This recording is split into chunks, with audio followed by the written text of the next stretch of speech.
Hi all. I hope you guys wrote answer to today's question. And in case you have not written it, please write it down and get that evaluated on CollectorBabu. Without wasting a lot of time, let's actually start discussing today's question. There are a few things to remember. First is that UPSC asks both factual as well as analytical question in economics part and GS3 part. While better to say it asks factual plus analytical question across GS papers. Okay. So I have taken one core factual question and two analytical question. So let's delve into it and start discussing. So the first is what is the status of digitization in Indian economy and examine the problems in this regard and suggest improvements. Simple. So we can exactly break it down into what we have to write. Status of digitization. In the status of digitization, what are you supposed to write? You are supposed to give certain trends. How digitization over the course of last 5 to 10 years has improved. How digital India mission has been successful. How things like India Stack has uh, developed India into a digital economy. How Digital India mission has been, in a way, has led us to multiple benefits in the digital domain. So you can either list down the benefits linearly, or what you can do, you can give the heading. For example, if it's digital payment, you can just write in the column of status of digitization in India, we'll talk about digital payments. And instead of just writing, you can make graphs where you'll be getting these graphs and data in the economic survey, in some of the reports by Niti Aayog, in some of the other research paper, in other datas like CMIE data. You'll get a lot of these data from important websites, and other datas you can get from World Bank, IMF. Do you need to go there and research so much? Not really. What are you going to do then? When the next year's economic survey comes, take a list of all the important data, rough it down. You don't need to know exact figures. Rough it down, and if you find some graph illustrating important topics which are a part of UPSC syllabus, if it's relating to industry, infrastructure, agriculture, employment, digitalization, so like there's a lot. So note down those graph, have it in your copy. One source is economic survey, please go for it. The other would be budget. You can take some of the infographics from there and copy it, and for the rest of the data you can go to CMIE, and that would suffice. Other sources would be newspaper, and that's it. You don't need any other source. Okay, so you'll either just list down the benefits linearly, or you can make graphs, bar graph, line graph, infographic, pie chart, whatever you want. So in the introduction, what can we write? We can define what is digitization in the Indian context, how digitization has helped to increase efficiency, productivity, economic growth. Okay, or how Digital India mission has actually helped us to leverage the potential of Indian economy. Okay, and how this has led to um, entering into a new domain. Then you can talk about status of digitization in India. Okay, first you can talk about UPI payments. How much, what's the amount of UPI transactions taking place annually, the volume if you're able to remember, or the value if you're able to remember. But these are some of the figures you'll need to know, because you can use these figures across answer. If it is in digital payment, you can use that. If it is in financial inclusion, you can use that. If it is in inclusive development, you can use that. If it is in some question of governance and direct benefit transfer, you can use these data. Okay, then you'll talk about India Stack and the digital identity. Okay, how through leveraging on eKYC, Aadhaar, UPI, okay, and even DigiLocker, etc., a digital identity has been ensured to the Indians. Here you can give some of the data, like how many enrollments have been there in Aadhaar. You can give data like what are the amount of savings that has been incurred by the government of India by using direct benefit transfer. Okay, Then what else? You can talk about e-commerce, right? You can talk about e-commerce expansion. You can talk about ONDC and how it has led to even small traders, etc., to actually get integrated to the wider system and to sell their products like is being sold on Amazon, Flipkart, etc. What else? You can talk about enam, isn't it? We'll talk about that. What else? You can talk about GST network. How many savings has been done, right? You can talk about e-way bill. What are those? Those are the aspects of digitization, right? So if you're able to give 4 or 5, it is more than enough because you have answered more than half the question. Okay, because the second part is problem, the third part is suggestions. You have to write all of them. So don't fuss about it a lot, but just try to give some of the data if you're able to have it in your head. Okay, but data is very important in this question. Again, here what are you going to do? Problems faced by digitization. Like there are plenty of problems anybody could write, from cybersecurity to dependence on foreign technology. Okay, digital bias, digital illiteracy. What else? Okay, language barrier, the digital initiative are mostly in English. They leave behind vernacular. Okay, what else? E-waste is again another issue. So privacy concern. These are some of the issues you can briefly touch upon and then give some suggestions. Like talking about digital literacy program, you can give here some initiative like PMG Disha. Okay. What else? Cybersecurity measures.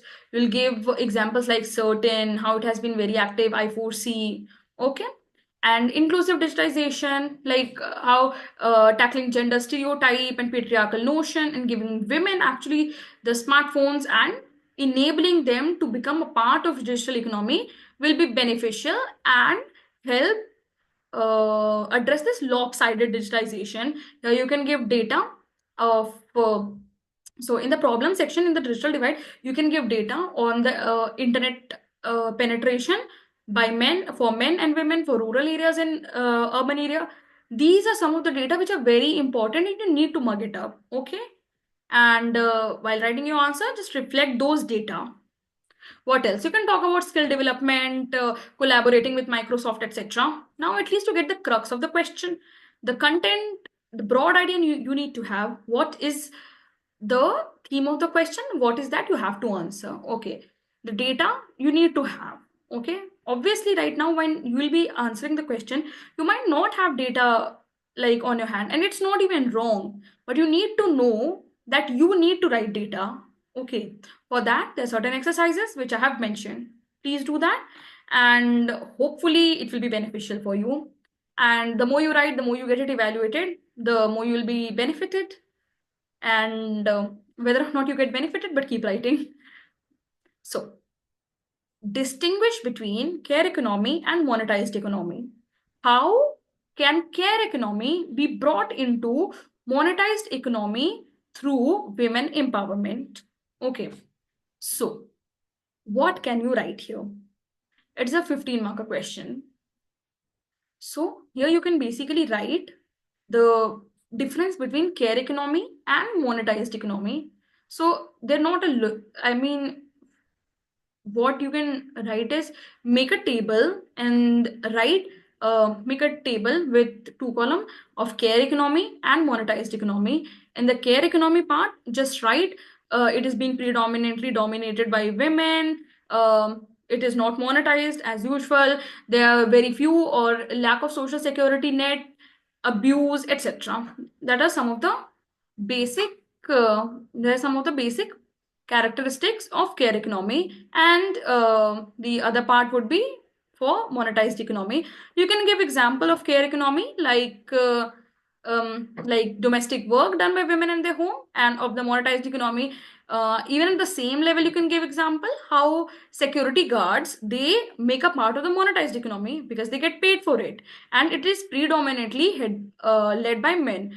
Then you can talk about how care economy is mm, you know there's a predominant phenomena of pink collarization in the care economy, even if care economy is paid one. Okay, but still you will find that it's predominantly led by women. Okay, so What will be right? We'll write that primary monetized economy primarily revolves around buying and selling goods and services with money as the medium of exchange. It is driven by profit and market forces. And the care economy, it involves some of the work like child care, elder care, education, healthcare, domestic services, etc., and which are often performed by women within the households. So, what else? What are the measures to bring care economy in monetized economy? Okay, so you can write firstly would be to recognize unpaid work, which is recognizing the economic value of the unpaid work. And you can give certain data. For example, there's one World Economic Forum data, like more than 76% of the total hours of unpaid care work is done by women. Or for better impact, you can use the data by time use survey by the Indian government. Okay. What else? You can talk about equal pay for equal work, the constitutional mandate in our directive principles. Okay.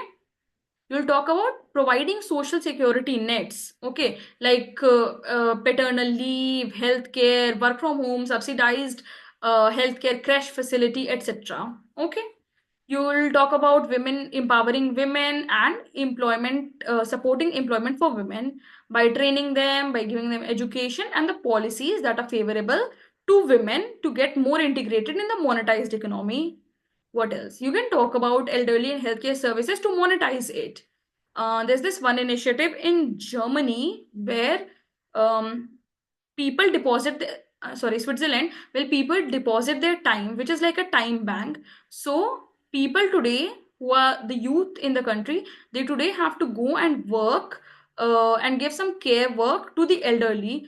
Only after they do certain quota of work, they become eligible for that free health care and free elderly care services when they get old.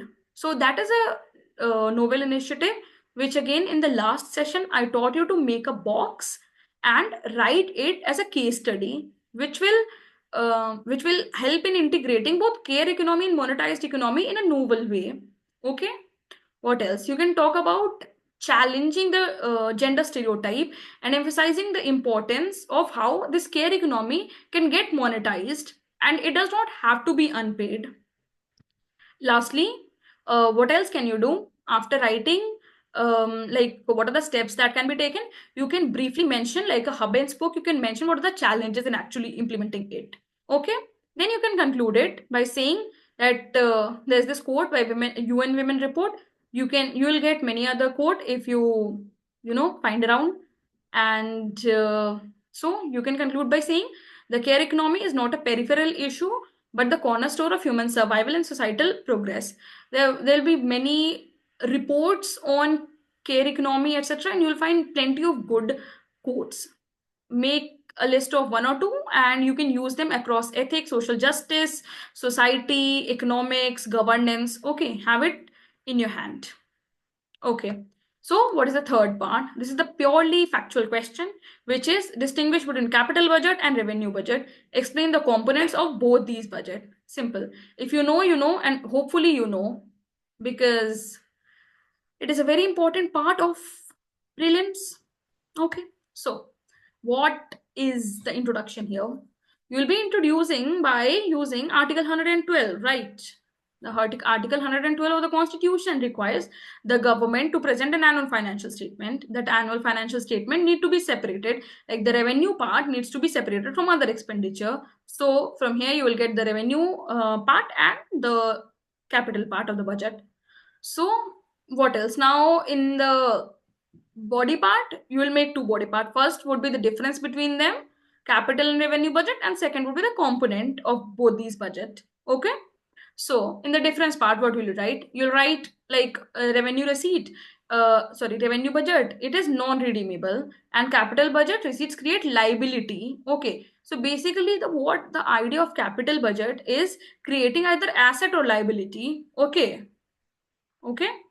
So, what else? In the expenditure part, you will say that revenue expenditure is recurring. For example, if you're supposed to pay a teacher's salary, it is a recurring. Once you pay and it does not end there, it's a recurring expenditure and it does not lead to creation of asset. But capital expenditure is non-recurring. Once it is incurred and an asset is created. Now you will be able to use it, reap the benefit. The in expenditure is not recurring. Then what else? So you'll give some example like interest payment, subsidy, salary, pension, defense, etc., etc., etc. For the capital budget, creation of roads, railways, loans to state, etc. Okay. What else? Now you'll talk about the component of these budgets. Revenue budget, revenue receipt, revenue expenditure, capital receipt, capital expenditure. Very simple. Now you're just going to talk about the components. In the component revenue receipts, what are revenue receipt? It will be either tax receipt, which are direct taxes or indirect taxes, and it will be non-tax revenues, which are dividend from the PSUs and interest received by the government, and what else? Fees and fines taken by the government. So, and in the revenue expenditure part, what we talked about earlier, salaries, pensions, employees benefit, interest payment. See, remember this thing, it's important for prelims. Like the interest payment to any of the taken, it goes from the revenue expenditure part, but the principal payment of the loan, it goes from the capital expenditure part. Okay, just remember this. Interest payment, servicing government debt, etc., and operational cost. What else? You will talk about capital receipt and then capital expenditure. Capital receipt, for example, if we disinvest something, we sold a capital, we sold an asset, okay, and then we got some money, it will be a part of disinvestment proceeds. Then sale of any government asset or public shares, okay. Then what else? Borrowings and loans. Then external loans taken by the government or the internal loans raised by the government of India themselves or the state for that matter. And then capital expenditure, long term asset creation. The goal is for revenue and capital. For revenue and capital part is revenue is short term immediate and capital is long term. Okay. Capital expenditure, it would be like asset creation, roads, bridges, hospital, etc. Giving state loans, okay, financial assistance to state government, repayment of government's own borrowing, etc. So exactly, this was what I was talking about. Repayment of the borrowing is part of the capital, and repayment of the interest is part of the revenue. Remember this. And then it will be the budget is not merely a statement of receipt and expenditure, also a tool of economic and social development, etc. You can just conclude by saying this. Hopefully you guys got to learn something from this session, and if you do, give it a like or don't, whatever you want. But keep writing. Take care. Bye bye.